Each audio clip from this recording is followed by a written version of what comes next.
Днешното видео ще бъде колаборация с още 4 момичета тук от YouTube. Мариета от Marfation, Ирина от Тамбелина 89, Милена от My Box of Beauty и Хиля от H&M Beauty XX. Колаборацията, която ще направим, е гримът през десетилетията. Аз избрах началото на 60-те години. Аз се вдъхнових от един сериал Mad Men, който знаете, че много харесвам. И действието тогава се развива в началото на 60-те години, точно началото 60-те, 61, 62. И разбира се, нямаше как да не забележа гримът на красивите дами в този сериал.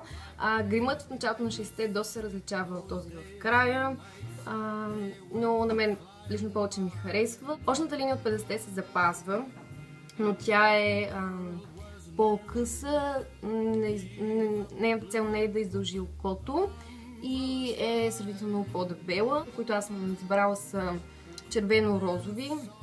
Вече класическото червено червило не е било толкова на мода. Също са носили кораловите червила, коралово-червените, ярко-розовите, това са били предпочитаните.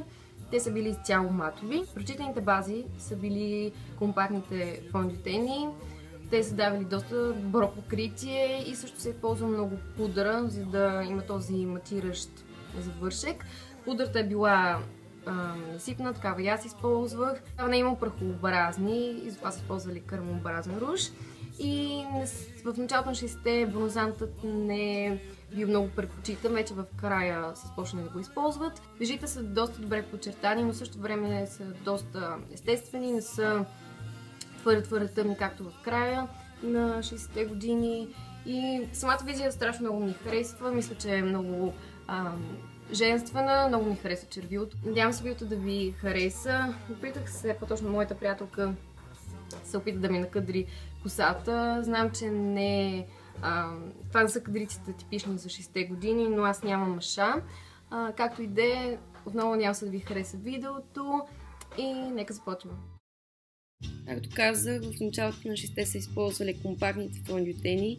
Аз нямам такъв, затова използвах кремообразен, който също ще ми даде много добро покритие и по-матов завършек.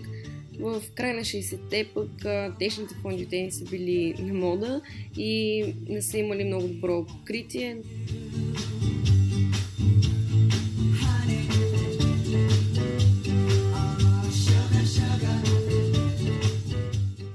През 60-те години не съм сигурна дали е имал коректор. Мисля, че са използвали фондютена като коректор, но аз ще използвам коректор, този от Rimmel Wake Me Up, както винаги, по очите и по цялото ми лице.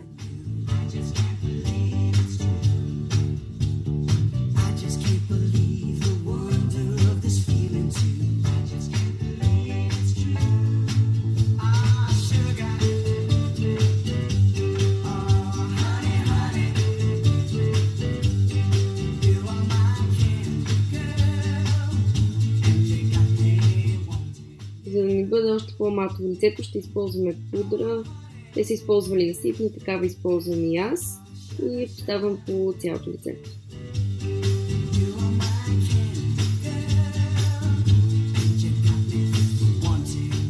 Тогава не е имал прахообразна руж, затова са използвали кърмообразен в доста естествен розово-парасковен цвят.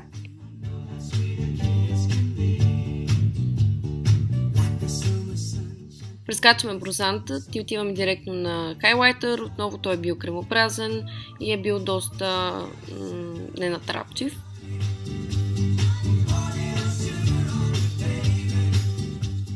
Сенките през 60-те години са били само матови и основните цветове са били зелените, пастелено-зелените, сините, пастелено-сините, сивите и неутралните кафяви и бежови.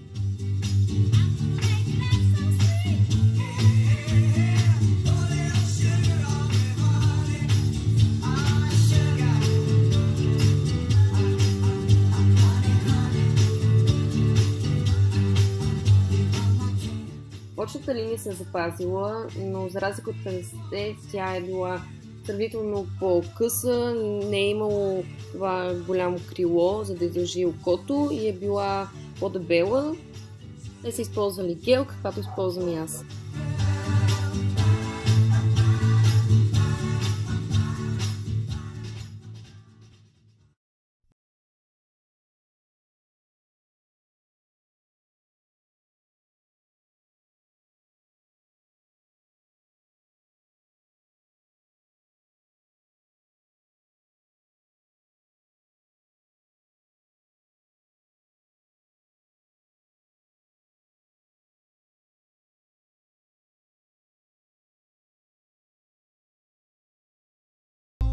В края на 60-те миглите са били много драматични, използвали са изкуствени, но в началото те са били сравнително естествени, но трябвало задължително да има спирала.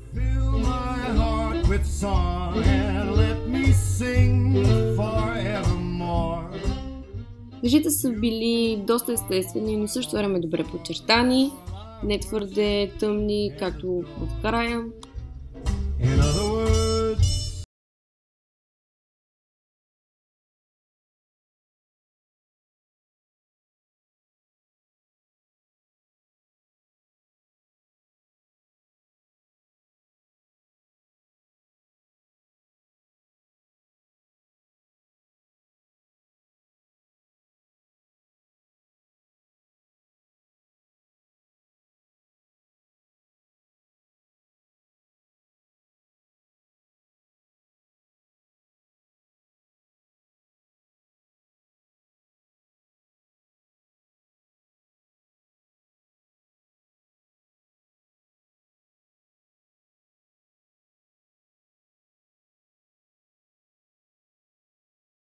Началото на 60-те червилата са били матови, доста плътни и адски ярки.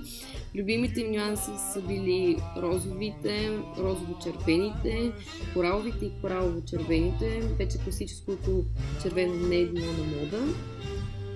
Не забравяйте да харесате видеото, да се абонирате за канала ми и да ме следвате в Instagram.